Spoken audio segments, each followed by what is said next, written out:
In the stifling autumn of 1859, within the secluded settlement of Monroe Creek, Louisiana, a 7-year-old black boy by the name of Samuel Carter became the focal point of one of the most perplexing and frightening medical cases ever chronicled in the pre-Civil War American South. Dr. Elizabeth Monroe, the sole formally educated physician in an area where medical practice was still largely governed by herbalists and midwives, filled 2 leather-bound journals with notes concerning a child whose talents defied every established rule of human nature. At first glance, the boy seemed unremarkable. Small, delicate, with dark eyes that seldom blinked, and skin the shade of rich Mississippi earth. Yet behind that unassuming facade lay an intellect that the science of that period simply could not categorize or grasp. Over the course of 7 harrowing months, 9 individuals perished under baffling circumstances, following their encounters with Samuel Carter. Each was discovered with their eyes wide open, as though they had witnessed something beyond human understanding in their final moments. The boy claimed to perceive voices emanating from the swamp. Voices that murmured secrets, unveiled hidden truths, and foretold impending deaths. He possessed knowledge that no unlettered child should have: precise anatomical details of the human body, awareness of diseases yet to manifest, and intimate dreams that individuals had never disclosed to another soul.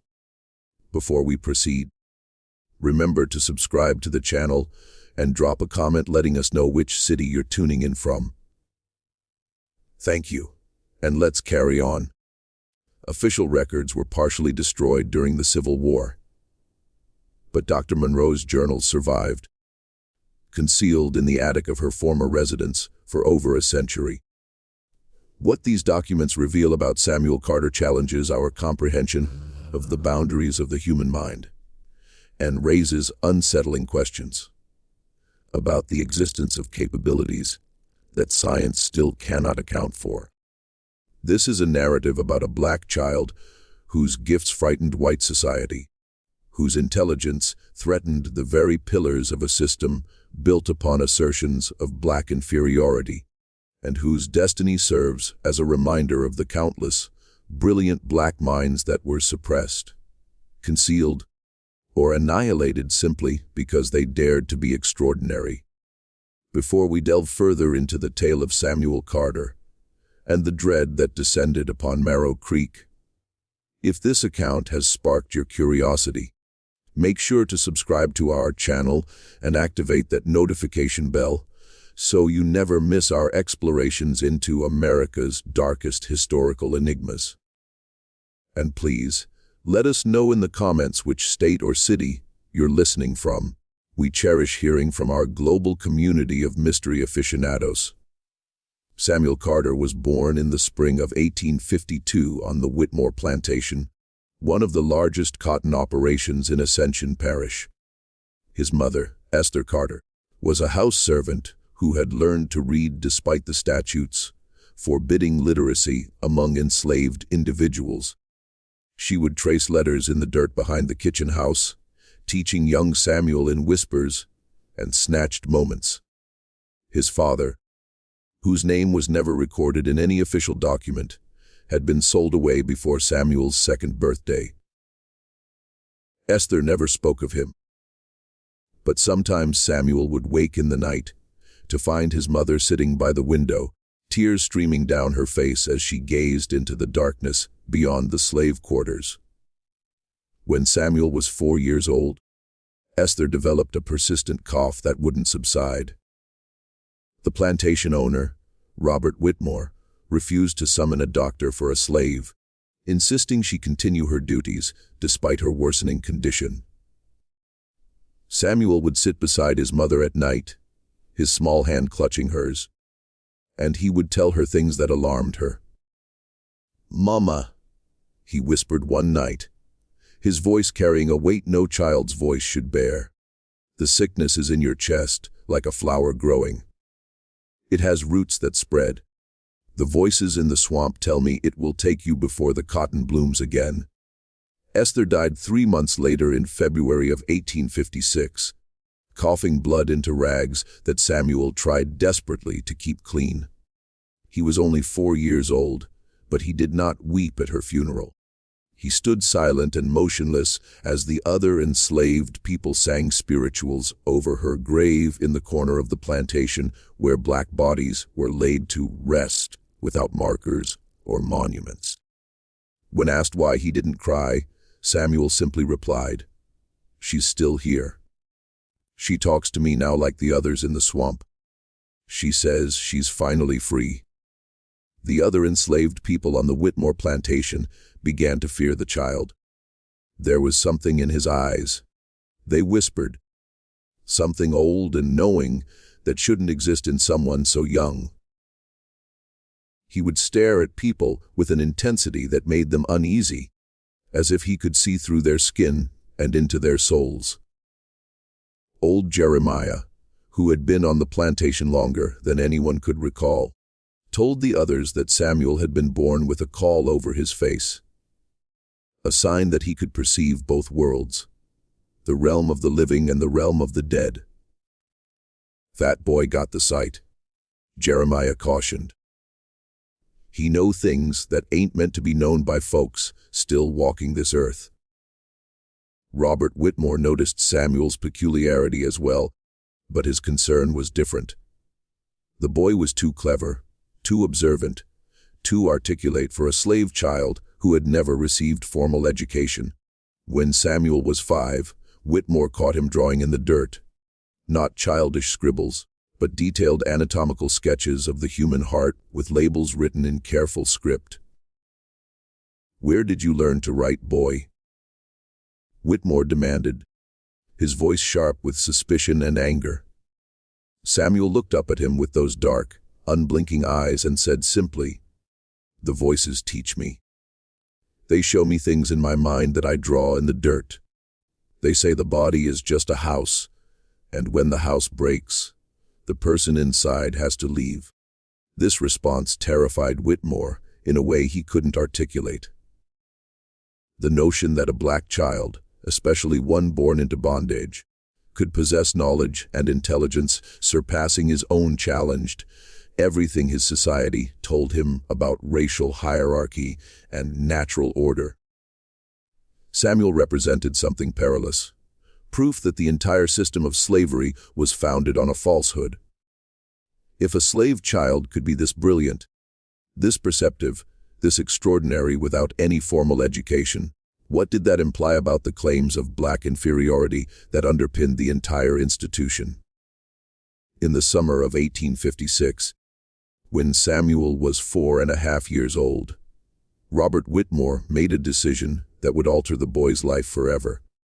He sold Samuel to a slave trader passing through the parish, getting rid of the child who made him uncomfortable, who challenged his worldview simply by existing. Samuel was taken from the only home he had ever known, separated from the community that had raised him after his mother's death, and transported north along the Mississippi River. He was too valuable to be sent to the brutal labor of the cotton fields. His intelligence was too apparent, his strangeness too marketable. The trader believed he could command a premium price for such an unusual child. Perhaps to a wealthy family seeking a curiosity, or to a medical institution interested in studying exceptional cases. But Samuel never made it to auction. During a stop in Monroe Creek, the slave trader, a man named Cyrus Blackwood, suddenly fell ill with violent convulsions. He died within hours, blood pouring from his nose and ears, his body racked with seizures that the local doctor couldn't explain. Samuel was there when it happened, standing calmly in the corner of the boarding house room, watching with those unblinking, dark eyes as Blackwood thrashed and screamed. When questioned by the authorities, Samuel said only, "He hurt children. The voices told me what he did. They said his time was finished." Investigation into Blackwood's background revealed a disturbing pattern. Over the preceding 5 years, Numerous enslaved children in his custody had died under suspicious circumstances. Disappearances explained away as runaways, bodies found in rivers and marked as drownings, sudden illnesses that struck only after Blackwood had purchased a child. Samuel had somehow known things about Blackwood that no one had been willing to investigate. Secrets that perished with the trader in that boarding house room. With no one to claim ownership of Samuel and no legal guardian willing to take responsibility for a slave child with no papers, the boy found himself in an unprecedented situation. He was technically free, though that word meant almost nothing for a black child in Louisiana in 1856. The local authorities considered sending him to one of the orphanages that took in abandoned children, but those institutions refused to accept a black child. He was too young to be put to work, too strange to be adopted by any of the local families, and too intelligent to be ignored. It was Dr. Elizabeth Monroe who ultimately took Samuel into her household. Elizabeth was a rarity in the Antebellum South. A woman who had studied medicine in Philadelphia and returned to Louisiana to practice despite the social stigma and legal barriers she faced. She had inherited property from her father and used her independence to live according to her own principles, which included a quiet but firm opposition to slavery. When she heard about the strange black child who had been present when Cyrus Blackwood died, her medical curiosity was piqued. When she met Samuel and looked into those dark, knowing eyes, she felt something she had never experienced before. A mixture of fascination, fear, and an overwhelming sense that this child needed protection from a world that would destroy him if given the chance. "What is your name?" Dr. Monroe asked when Samuel was brought to her home by the local sheriff, who was relieved to have someone willing to take responsibility for the boy. Samuel looked at her with that intense, unblinking gaze and said, "Samuel Carter. My mama named me Samuel because it means God has heard. She said I was born to hear things that others couldn't hear, to know things that others didn't know." The voices started talking to me before I could talk back to them. Dr. Monroe was not a superstitious woman. She had been trained in the rational methods of scientific medicine, taught to trust observation and evidence over folklore and fear. But there was something about Samuel that challenged her commitment to pure rationalism. The boy spoke with a clarity and vocabulary that should have been impossible for an illiterate child of his age. He described anatomical structures with precision that medical students struggled to achieve. And when he talked about the voices, there was no hint of madness or confusion in his demeanor, only a calm acceptance of a reality that others couldn't perceive. Dr. Monroe made Samuel a proposition. He could stay in her household, not as a servant or a ward, but as a subject of medical study.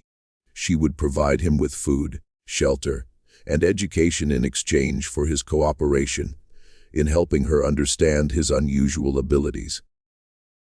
"I want to document what you can do," she explained. "I want to understand how your mind works, but I will not treat you as a specimen or a curiosity. You will be treated with dignity and respect.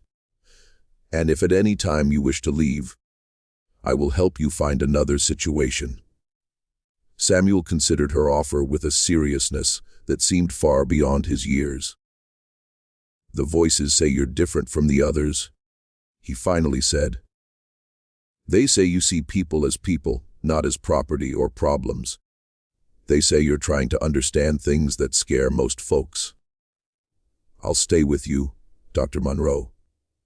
But you need to know something. The people who come near me, the people who mean harm or carry darkness in their hearts, they don't live very long. I don't kill them. I just know when death is coming for them.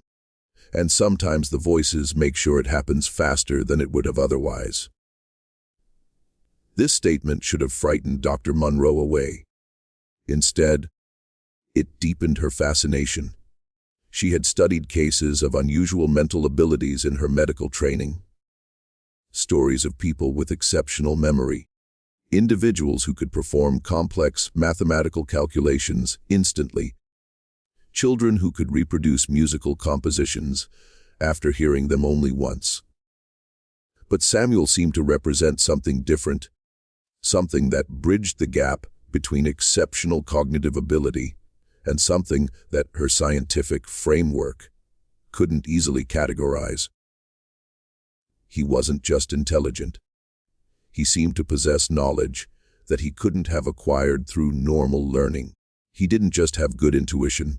He appeared to know specific details about people and events that no observation could have revealed. Dr.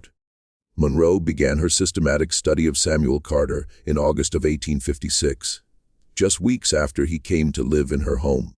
She created detailed records of their daily interactions, documenting his statements, his behaviors, and the uncanny accuracy of his predictions. What she discovered both amazed and terrified her. Samuel could describe the internal organs of the human body with perfect accuracy, despite never having seen an anatomy text or witnessed a medical procedure. He could predict when people were going to become ill, often weeks before the first symptoms appeared. He knew intimate details about the lives of people he had never met, their fears, their secrets, their sins. How do you know these things? Dr. Monroe asked repeatedly, trying to find a rational explanation for abilities that seemed to defy natural law. Samuel's answer was always the same. The voices tell me. They come from the swamp, from the place where the dead go but don't rest. They're people who died with unfinished business, with truths that need to be told. They use me to speak because I was born with the ability to hear them. My mama said it runs in our family. My grandmother had it, and her mother before her. It's a gift and a curse, Dr. Monroe. I know things I don't want to know. I see things I wish I couldn't see. The first death that occurred after Samuel came to live with Dr. Monroe happened in September of 1856. Marcus Thornton, a wealthy plantation owner from a neighboring parish, came to Monroe Creek for business and stopped by Dr.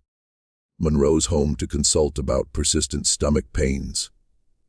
Samuel was in the house when Thornton arrived, and the boy's reaction was immediate and visceral. He backed away from the man, his dark eyes wide with something that looked like recognition and horror combined.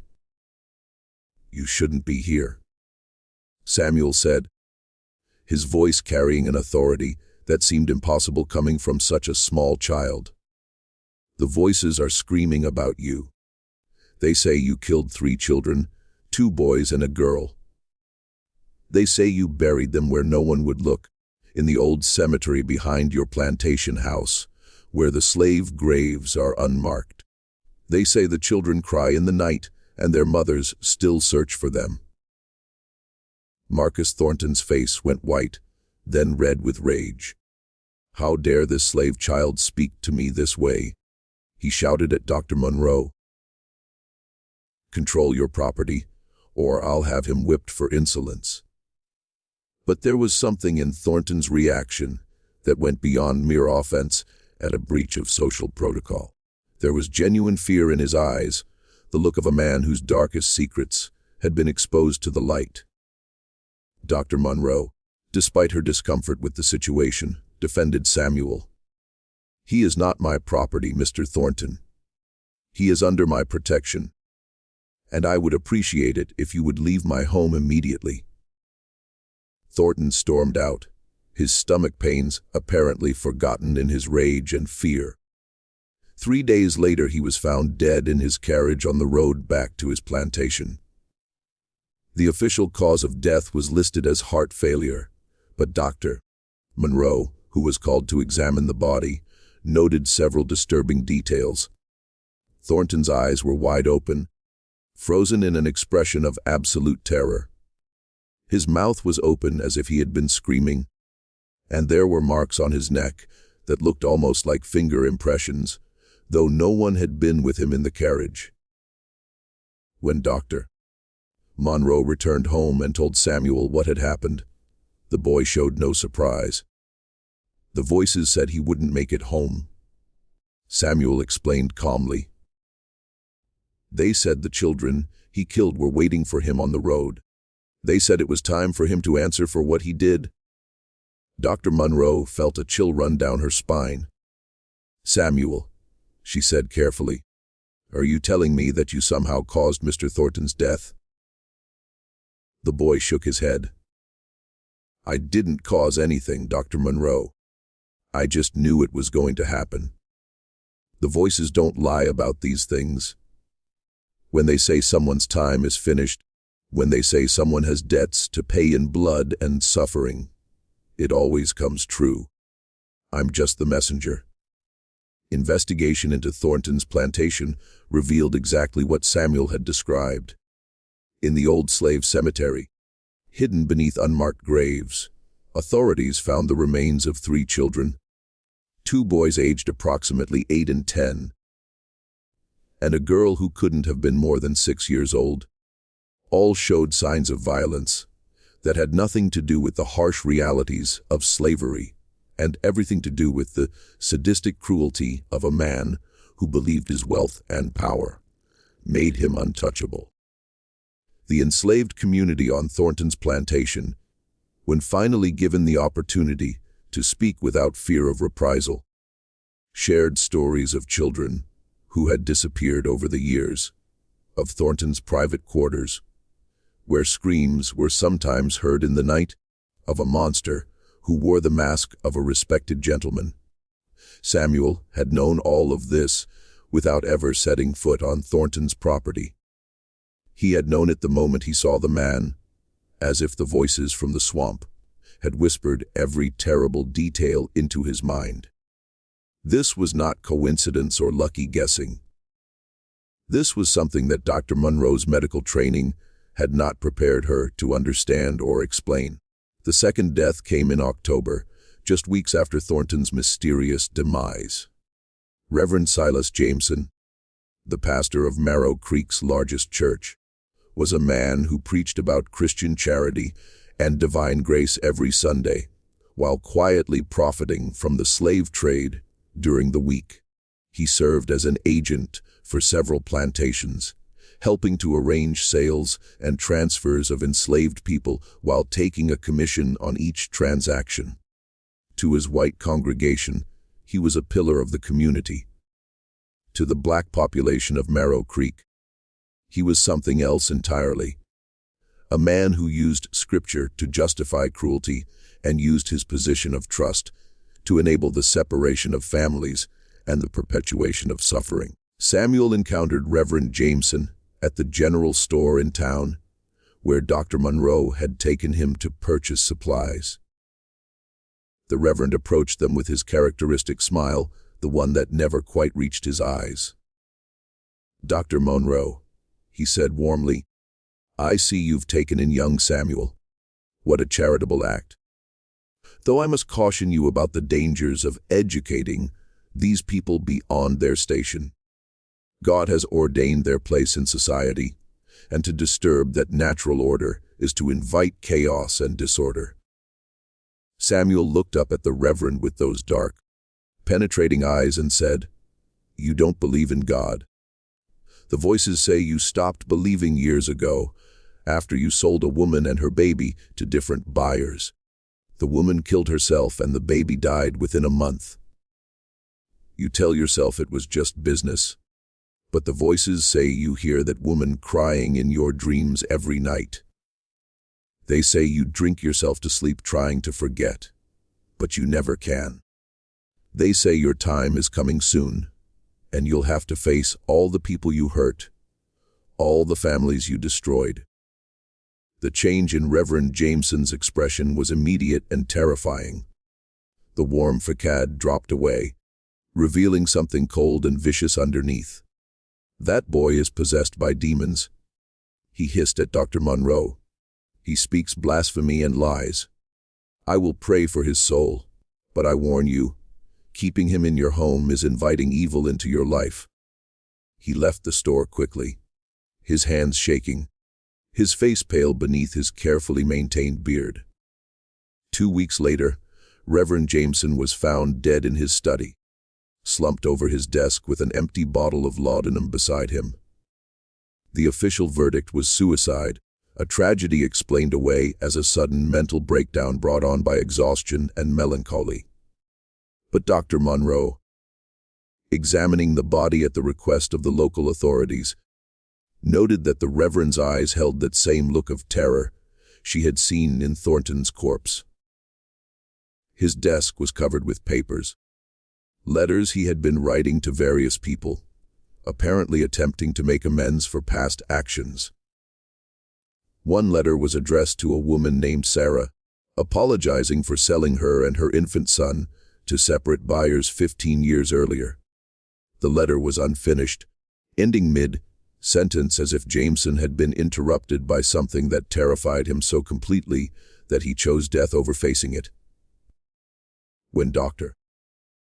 Monroe returned home and found Samuel sitting quietly in the parlor, reading a book that she had been teaching him to decipher, she didn't know what to say. The boy looked up at her with eyes that seemed to hold centuries of sorrow and knowledge. He couldn't live with what he'd done anymore. Samuel said softly. The voices followed him everywhere. They whispered the names of all the people he'd hurt, all the families he'd broken apart. They showed him what happened to Sarah's baby, how the child died crying for his mother in a plantation far away. The Reverend always knew it was wrong, Dr. Monroe. He just chose money and position over doing what was right. The voices don't forgive that kind of choice. Dr. Monroe sat down heavily in her chair, her medical rationalism struggling against the evidence accumulating before her eyes. "Samuel," she said carefully, "you need to understand how dangerous this is. People are dying after they encounter you. Even if you're not directly causing their deaths, the connection is becoming obvious. There are people in this town who already fear you, who see you as something unnatural. If more deaths occur, I won't be able to protect you from accusations of witchcraft or demonic possession." Samuel closed his book and looked at her with an expression of profound sadness. "I know, Dr. Monroe. I've always known. That's why my people have always kept gifts like mine hidden. That's why my mama taught me to be quiet, to never let the white folks see what I could really do. But sometimes the voices are so loud that I can't help but speak. Sometimes the things they show me are so terrible that staying silent feels like being part of the evil. I didn't ask for this gift, but I have it. And the voices say, there's a reason that I'm supposed to help bring truth to light, even when the truth is painful and dangerous." The pattern continued over the following months. People who came into contact with Samuel, people who carried guilt or evil in their hearts, began dying under mysterious circumstances. Not everyone. Only those whom the voices marked as deserving of judgment. A slave catcher named William Drake, who was known for his particular cruelty in pursuing runaways, suffered a fatal accident when his horse inexplicably bolted and threw him against a tree, breaking his neck. Samuel had seen Drake in town 2 days before and had told Dr. Monroe, "That man has killed 12 people trying to escape. He's hunted human beings like they were animals.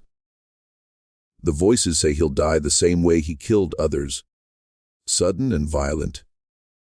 A woman named Catherine Bellamy, who ran a boarding house where enslaved people were temporarily housed before being sold, died in her sleep with her face frozen in a silent scream. Samuel had encountered her at the market and had said quietly, "She poisons the food when people don't cooperate." The voices showed me 3 women who died because they refuse to stop crying for their children. She'll die by poison, too, not from anyone's hand, but from the fear that eats her alive from the inside.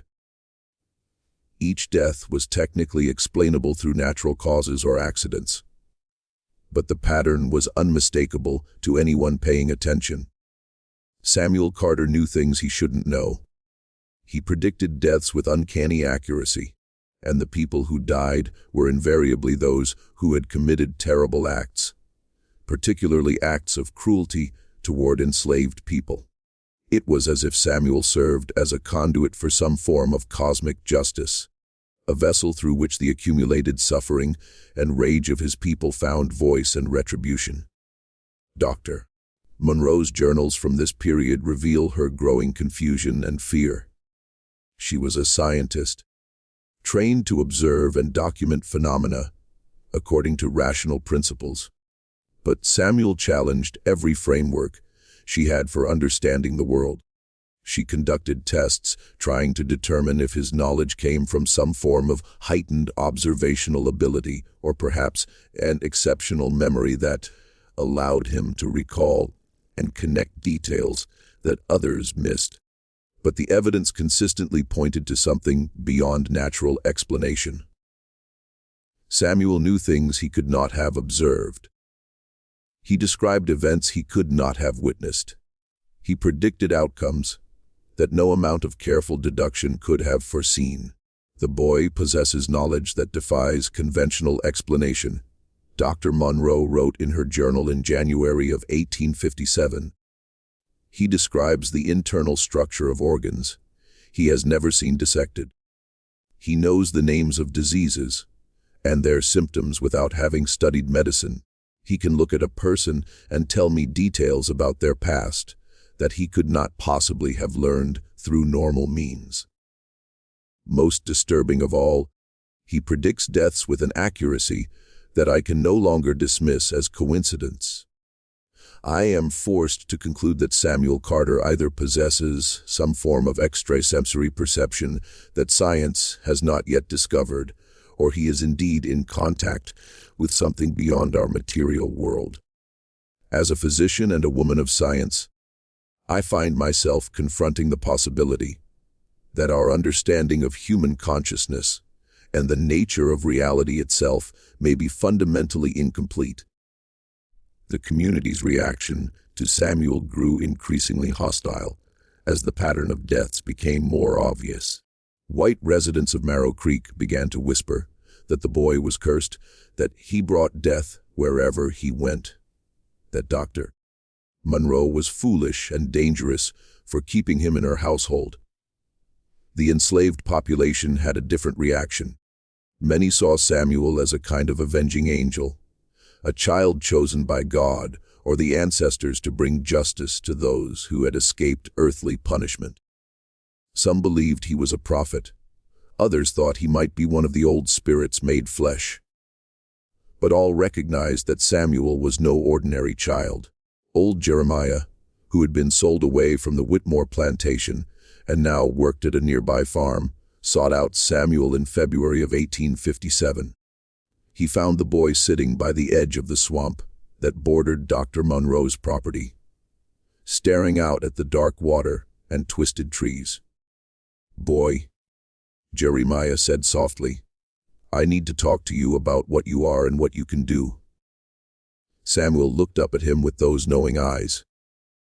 "You're going to tell me about the old ways," Samuel said. "About the people who came before us, the ones who brought their spirits and their power across the ocean. You're going to tell me that what I have isn't strange or evil. It's part of who we are as a people." Jeremiah sat down beside the child, his aged joints creaking with the motion. "Your mama had it, too," he said, "and her mama before her.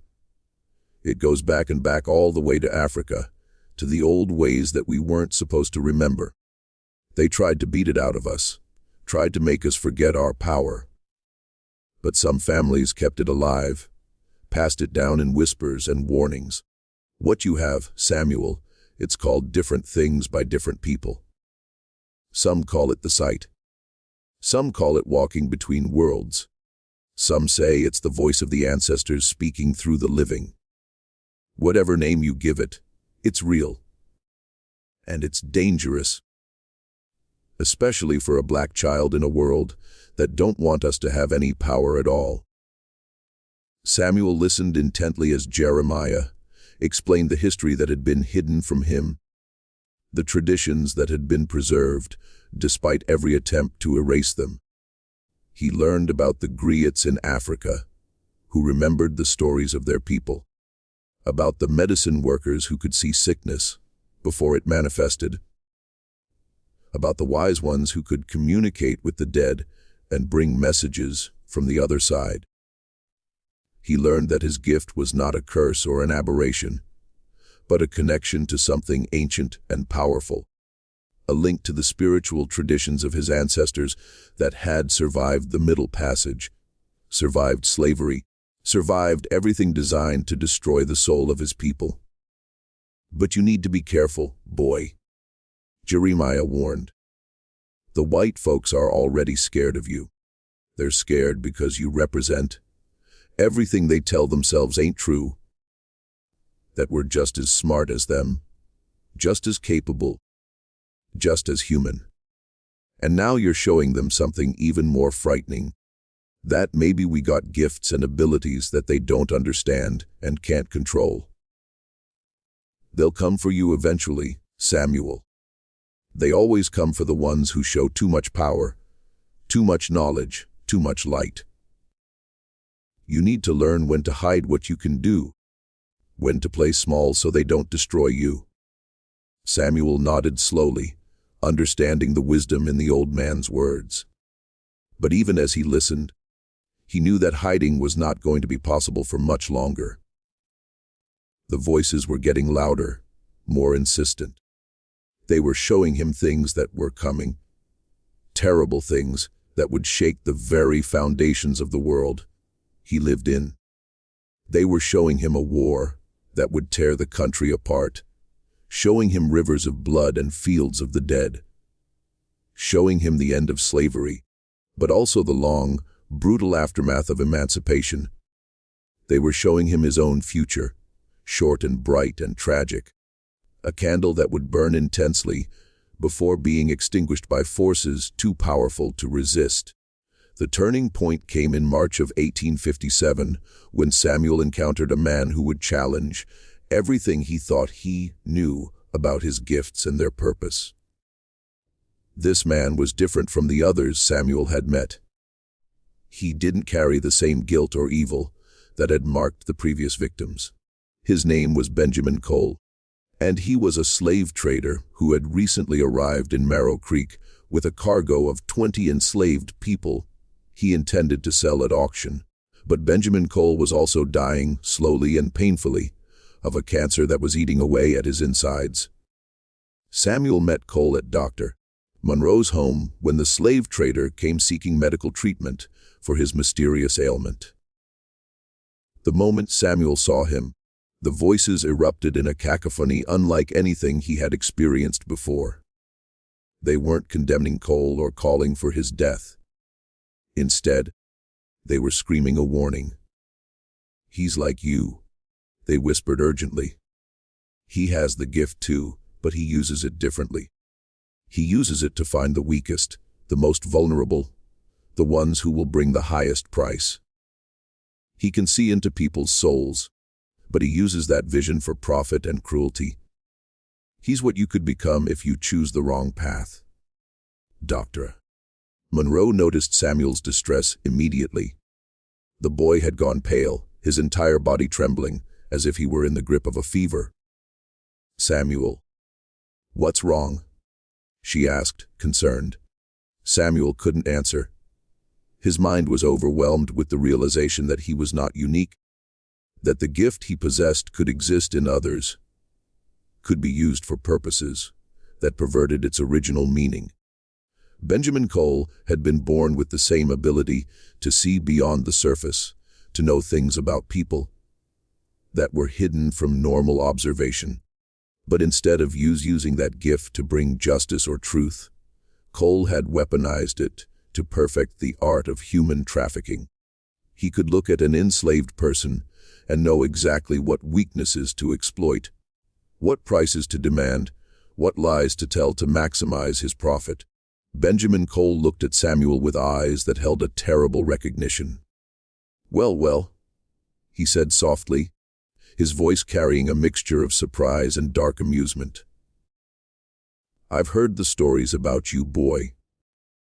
The child who knows things he shouldn't know, who predicts deaths and speaks truths that frighten good Christian folk. I didn't believe the tales until now, but I can see it in you, that same spark I see in my own mirror. You're like me, Samuel Carter. We're both cursed or blessed, depending on how you look at it, to see the world as it really is, stripped of all the pretty lies people tell themselves." Samuel found his voice, though it came out hoarse and strained. "I'm nothing like you," he said. "The voices told me what you do. You take people who are already broken and you break them further. You look into their souls and find the exact words that will make them give up hope. You're everything the gift was never supposed to be used for." Cole laughed, a harsh sound that held no joy. "Listen to yourself, boy. The gift was never supposed to be anything. It just is. You use it your way, passing judgment on people you've decided are evil, letting your voices whisper their condemnations until those people die in convenient accidents. I use it my way, making a living in a world that doesn't care about should or shouldn't, only about what works and what doesn't. Don't pretend you're better than me, just because you've convinced yourself you're on the side of righteousness." This confrontation shook Samuel to his core. Was Cole right? Was his gift merely a tool that could be used for any purpose, good or evil, depending on the wielder's intentions? Were the voices that guided him truly sources of divine or ancestral justice? Or were they just reflections of his own anger and pain, his own desire to see those who hurt his people suffer consequences? For the first time since his mother's death, Samuel felt genuine doubt about his purpose and his path.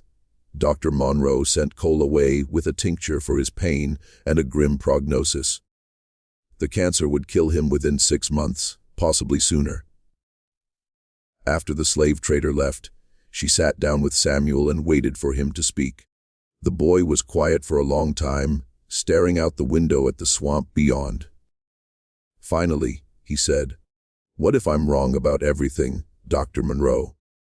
What if the voices aren't messages from the dead or the ancestors? What if they're just my own mind, twisted by anger and grief, creating justifications for wanting people to suffer?" Dr. Monroe chose her words carefully. "Samuel, I can't tell you whether your voices are real in the way you believe them to be. I don't have the knowledge or wisdom to make that determination, but I can tell you what I've observed. The information you provide is accurate in ways that exceed any natural explanation I can conceive. You've revealed truths about people that led to the discovery of crimes that might otherwise have remained hidden. The people who have died after encountering you were, without exception, individuals who had caused tremendous suffering to others. Whether that's justice or vengeance, whether it's divine intervention or some unknown psychological phenomenon, I cannot say. But I believe your intentions matter. Benjamin Cole uses his gifts, whatever they may be, to cause harm. You use yours to expose harm that has already been done. That distinction may not satisfy philosophical inquiry, but it matters in the practical reality of human existence." Samuel took some comfort from Dr. Monroe's words, but the doubt planted by his encounter with Benjamin Cole continued to grow. Over the following weeks, he became more withdrawn, less willing to speak about what the voices told him. He still heard them, still saw the visions they sent, But he began to question whether acting on that information was truly justice or merely his own desire for revenge against a world that had taken everything from him. Benjamin Cole died in May of 1857, his body finally succumbing to the cancer that had been consuming him. But before he died, he did something that would change Samuel's life irrevocably. He confessed not to a priest or to law enforcement, but to Dr. Monroe in a letter that arrived 3 days after his death. In it, Cole described in excruciating detail the methods he had used to break the spirits of the people he trafficked. He listed names, dozens of them, of individuals he had sold, including information about where they had been sent and what had happened to them.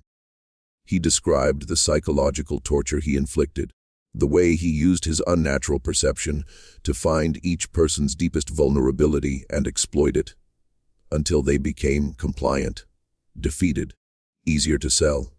And at the end of the letter, he wrote, "That boy, Samuel Carter, he saw what I was the moment we met. I spent my whole life believing I was using my gift wisely, making the best of an ugly world.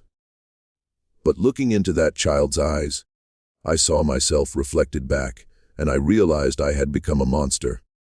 The cancer eating my body is nothing compared to the rot that's been consuming my soul. Tell the boy he was right. Tell him he's better than me. Tell him to never become what I became, no matter how tempting it might be to use his power for personal gain. And give the enclosed documents to the abolitionists in the North. Maybe some of the people I destroyed can be found and reunited with their families. It won't redeem me, but maybe it will count for something in whatever judgment awaits me." The documents Cole included with his letter contained detailed records of his transactions over 20 years of slave trading. Names, ages, descriptions, sale prices, destination plantations, everything an abolitionist network would need to potentially locate and track enslaved people who had been separated from their families. Dr. Monroe, recognizing the value and danger of these documents, carefully copied them and sent the copies to contacts she had in the North. People who worked with the Underground Railroad and other networks helping enslaved people escape to freedom.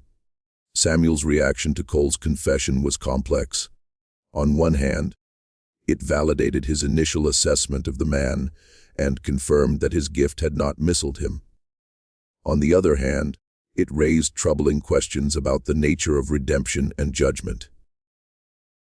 Cole had done terrible things, but his final act had been one of genuine remorse and an attempt to partially right his wrongs. Did that count for anything?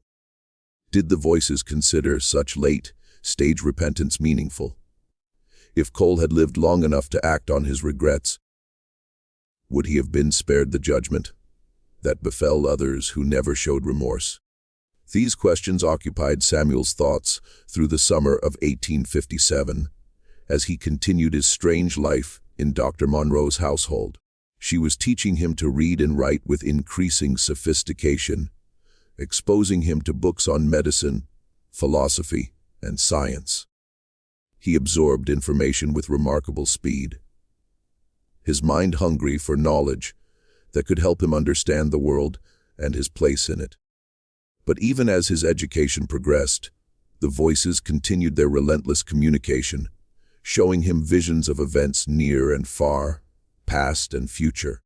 In August of 1857, Samuel began experiencing visions that were different from anything he had encountered before. Instead of showing him individual people and their secrets, the voices were showing him masses of humanity in motion. Armies marching, cities burning, rivers running red with blood. He saw black men in Union blue uniforms fighting and dying for freedom that would come at an almost unbearable cost.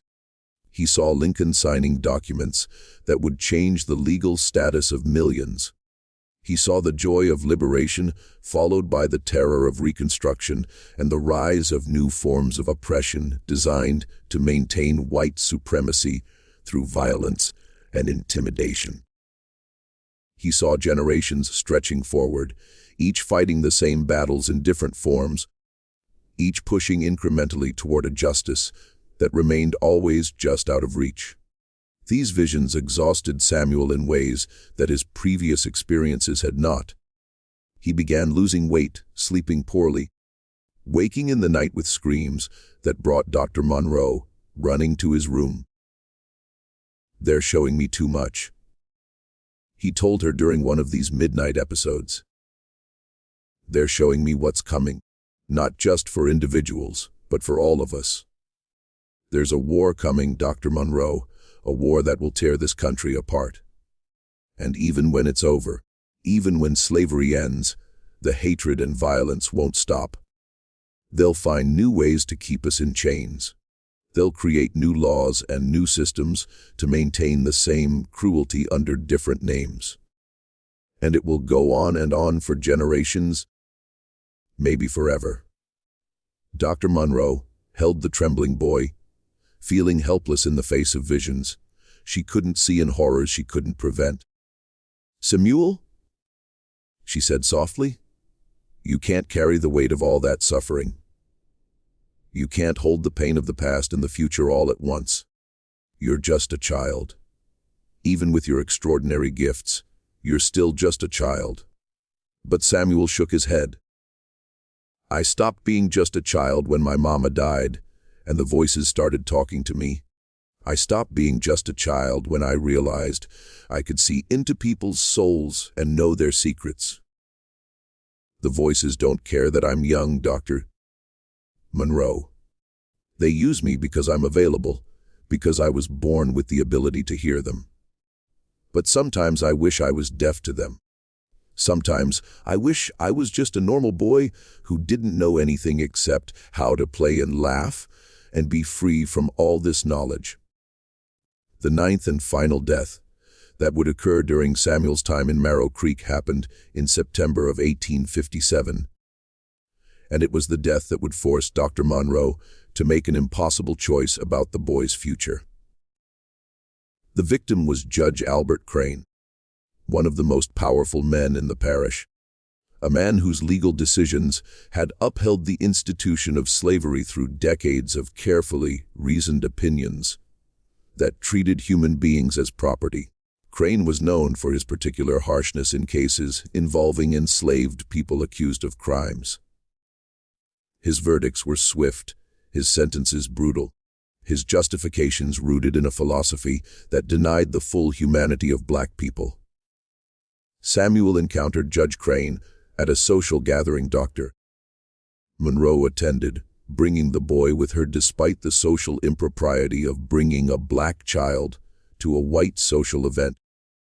She had been invited because of her medical expertise, and she brought Samuel because she was increasingly reluctant to leave him alone. The moment Samuel saw Judge Crane, his face went pale and his body rigid. The voices erupted with an intensity that was almost physical, their message so loud and insistent that Samuel couldn't help but speak it aloud.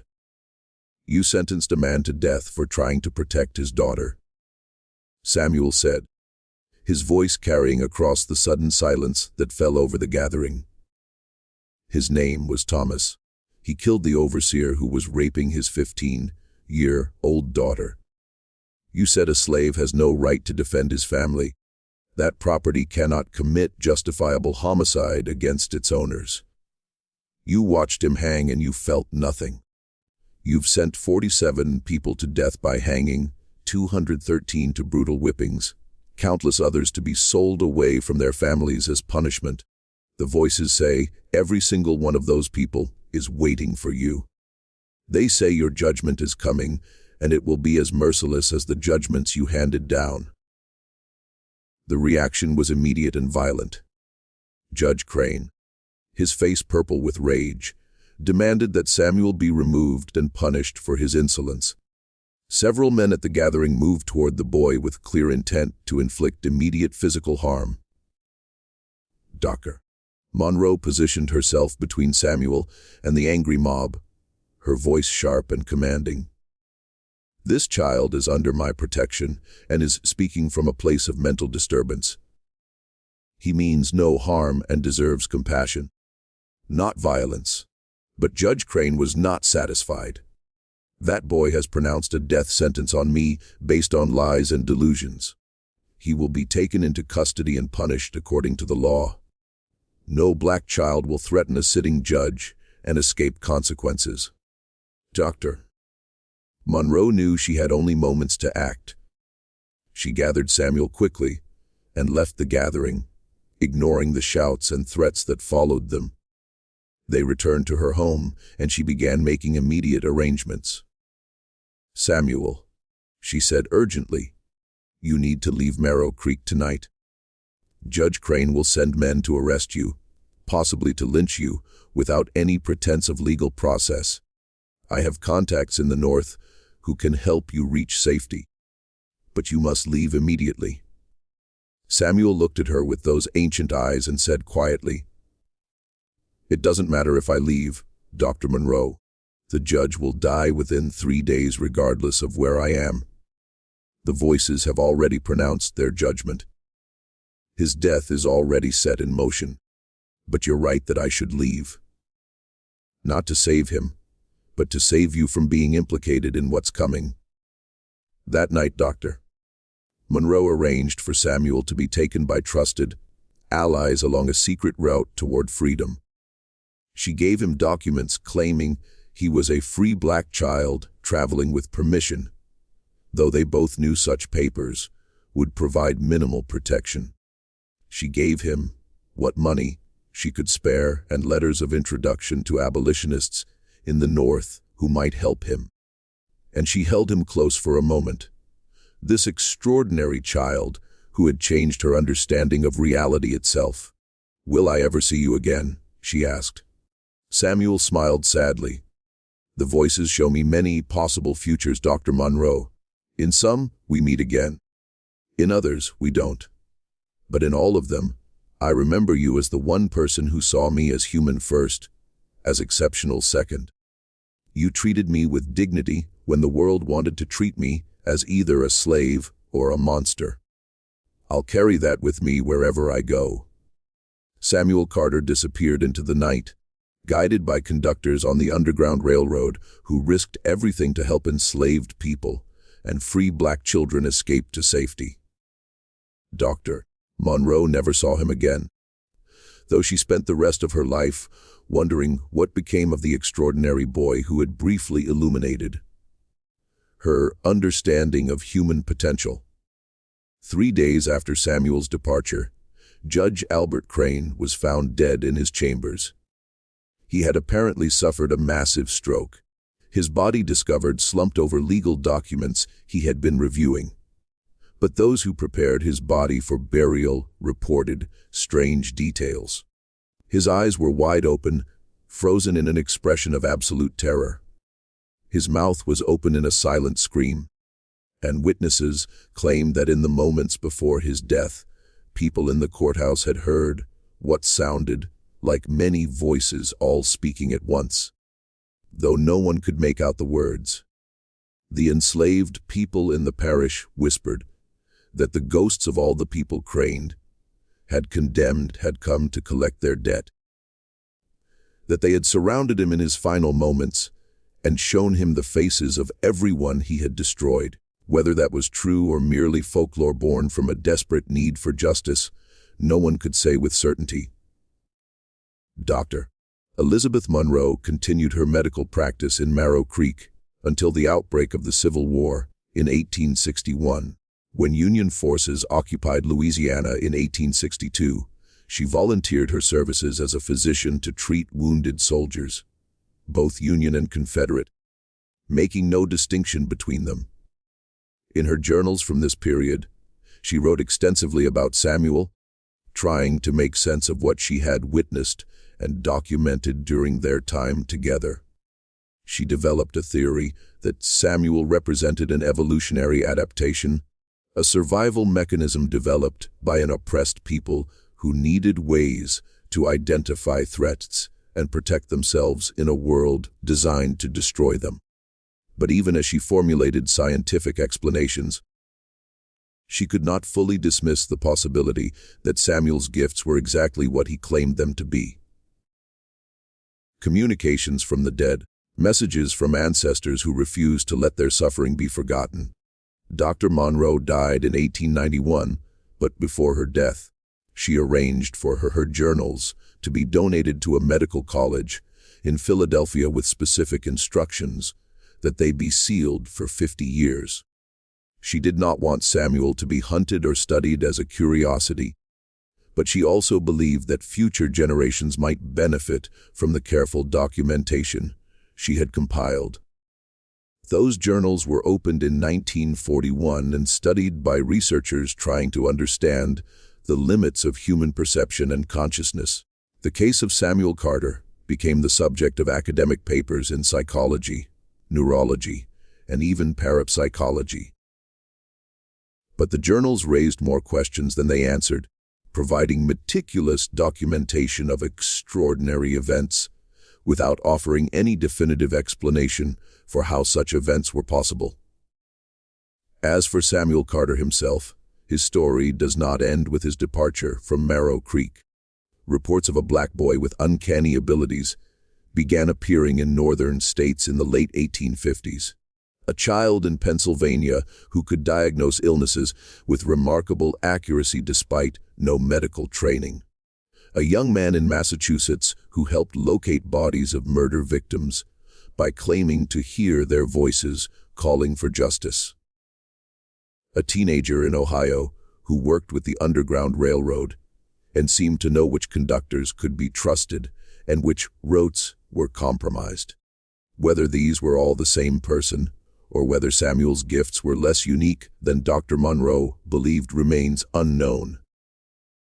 During the Civil War, stories emerged of a black scout working with Union forces who could predict Confederate troop movements and identify spies with supernatural accuracy. Some accounts describe a young man who would stand on battlefields after the fighting ended, tears streaming down his face, speaking to the dead as if he could see and hear them. Soldiers reported that this young man seemed to be taking messages from the dying, recording their final words, learning their names so that families could be notified. Several Union officers mentioned in their correspondence a remarkable black man named Samuel who possessed intelligence and abilities that exceeded anything they had previously encountered. But official military records from the period are incomplete and often contradictory. After the war ended and Reconstruction began, reports of Samuel became less frequent but more disturbing. He appeared in places where racial violence was occurring. Lynchings, massacres, riots where white mobs attacked black communities. Survivors of these atrocities sometimes mentioned a thin black man with ancient eyes who would appear afterward, documenting what had happened, recording the names of the dead, bearing witness to horrors that the official historical record would try to erase or minimize. Some claimed he could identify the perpetrators of violence, even when they hid behind masks and sheets.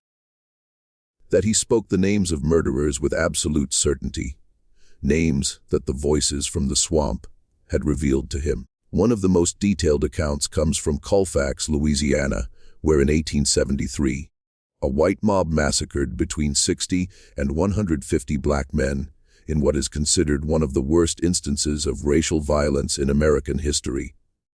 A survivor named Isaiah Freeman later testified that after the massacre, a man who called himself Samuel came to the site and spent hours walking among the dead, speaking to them as if they could hear him. He was taking down their names, Freeman recalled in an interview conducted in 1920. He said the voices told him each name, told him who they had been in life, who their families were. He said he was making a record that couldn't be destroyed or forgotten. A record that would last longer than any written document. I asked him how he could stand to be among so much death, and he said, I've been walking among the dead since I was 4 years old. They're no more frightening than the living. Often, they're more honest. The last confirmed sighting of someone who might have been Samuel Carter occurred in 1899 in Wilmington, North Carolina, in the aftermath of a coup d'etat, where white supremacists overthrew the legitimately elected local government and murdered dozens of black citizens. A black journalist named Alexander Manley, who was forced to flee the city, wrote about encountering a man who claimed to be documenting the massacre for a record that would outlast the lies white folks tell about what really happened here. According to Manley's account, this man was in his late 40s, thin and worn, with eyes that looked like they had seen every terrible thing that could happen to our people and remembered all of it. When Manley asked the man his name, he replied, "I've been called many names. Samuel is the one my mother gave me. It means God has heard." I hope she was right about that.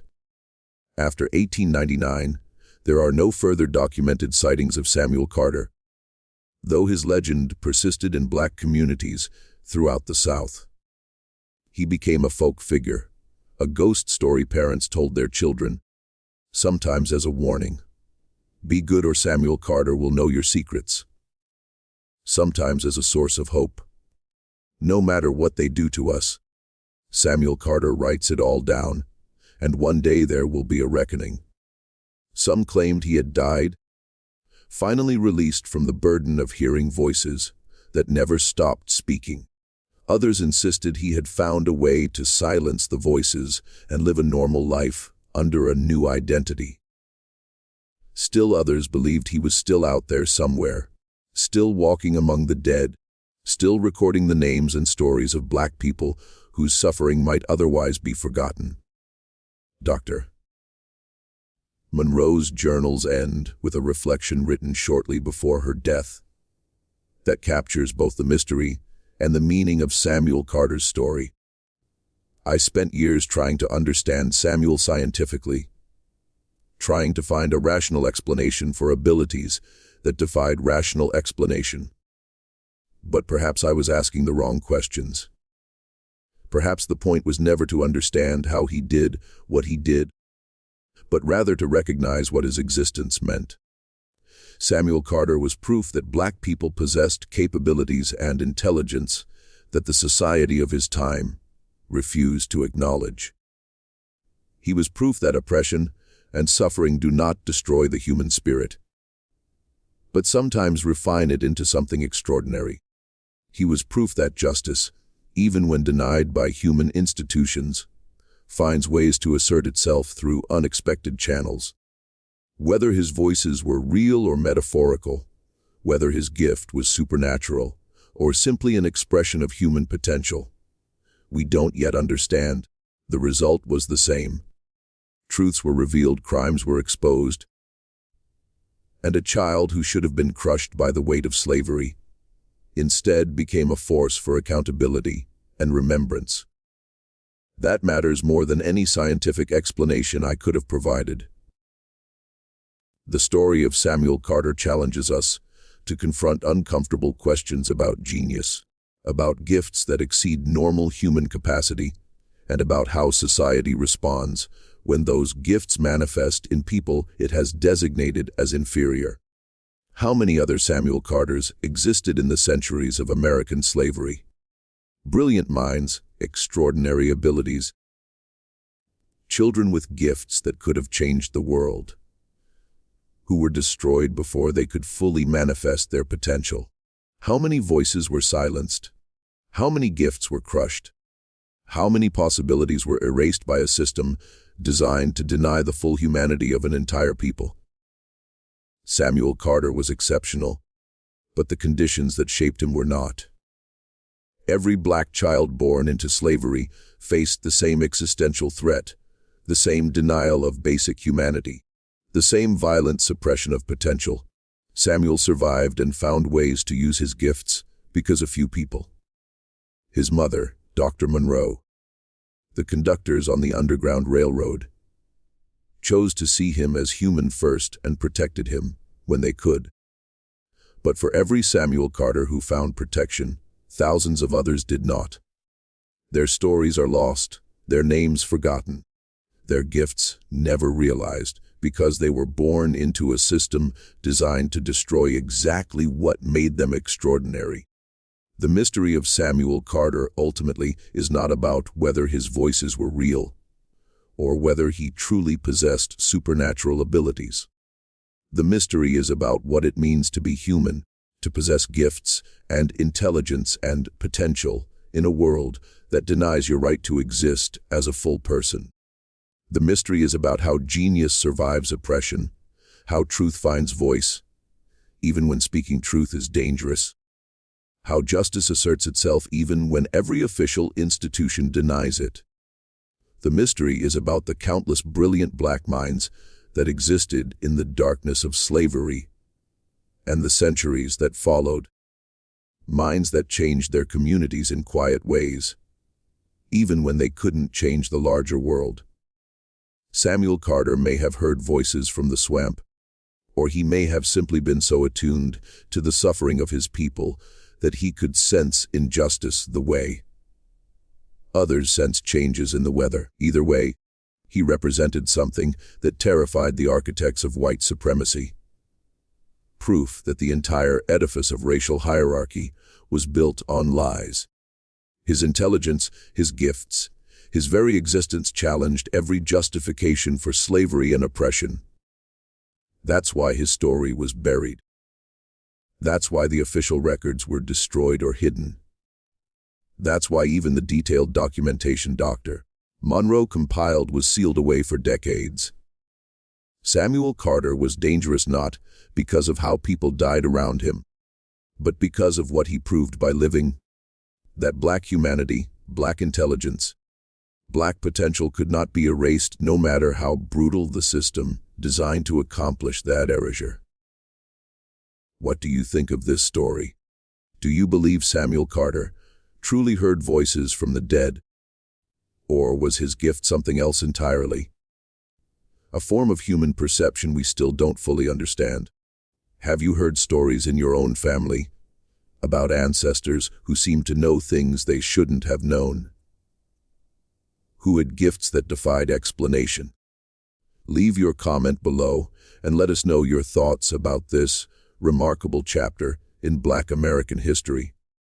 If you found this story powerful and want to hear more untold stories of extraordinary Black people who changed history in ways that were never properly recognized, subscribe to our channel, hit that notification bell, and share this video with someone who needs to know that our ancestors were brilliant, powerful, and extraordinary even in the darkest circumstances.